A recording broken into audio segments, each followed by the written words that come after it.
Malik Gibril Ndiaye, je suis économiste planificateur et spécialiste en passation de marché.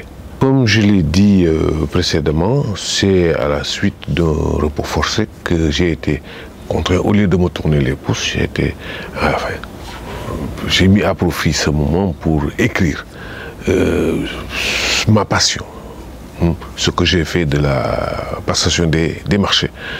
Donc c'est tomes qui viennent en plus de ce qui avait été écrit et qui concerne les procédures et les procédures de marché, de travaux, de fourniture et de consultants sont maintenant consacrés à l'exécution des marchés.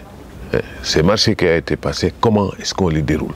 Donc j'ai parlé dans le tome 4 des procédures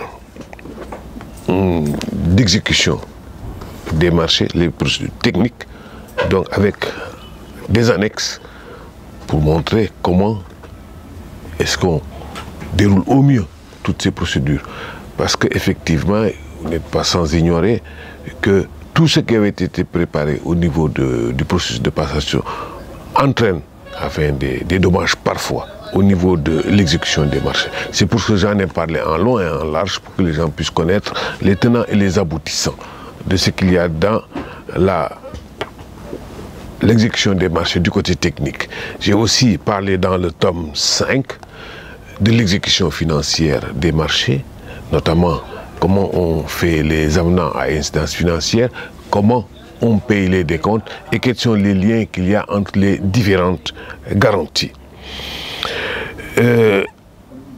Après cela, c'est vrai qu'une fois qu'on a passé les marchés, qu'on a déroulé l'exécution des marchés, il y a un point assez important qui est l'archivage des marchés. Donc, parce que si on ne sait pas comment on archive les marchés, on ne fait pas le link entre l'archivage physique et l'archivage numérique, on a énormément de problèmes. Ne serait-ce qu'au niveau de l'archivage numérique. Si on ne sait pas comment on crée le dossier, comment on ouvre les dossiers et comment on implémente les différents chemises et sous-chemises, on a énormément de problèmes au niveau de la récupération de ces différents documents. Donc, c'est ainsi, après, pour mettre à l'aise aussi les auditeurs en marché public, notamment les cabinets comptables, qui sont la plupart dans les auditeurs et qui ne sont pas en fait des spécialistes en passation de marché, j'ai écrit le livre sur le contrôle et l'audit des marchés publics. Pour donner, bon, c'est une autre forme de passation de marché, ça vous permet une démarche par récurrence, mais j'y ai développé tous les aspects du processus de passation de marché, mais en sens inverse. Donc en donnant des fichiers, des tableaux sur lesquels on peut mesurer comment est-ce que les marchés avaient été passés. Et pour le dernier tome, à l'intention des collectivités territoriales, j'ai écrit ce tome-là pour montrer comment on passe les marchés simplifiés pour les collectivités territoriales.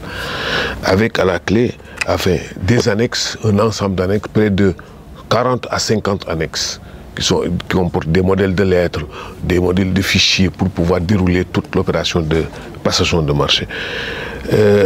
Donc, même si on n'est pas spécialiste en passation de marché, parfois il y a des petites choses qui échappent.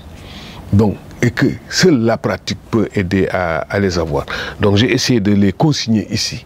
Ce sont les lettres, les modèles de lettres, comment est-ce qu'on fait les lettres pour... comment on reçoit l'identissement, comment on fait les lettres pour acceptation de la sous-traitance, comment est-ce qu'on fait les lettres de mise en demeure. Donc j'ai fait à peu près pour chaque modèle un ensemble de 16 modèles de lettres pour accompagner tout le processus de passation.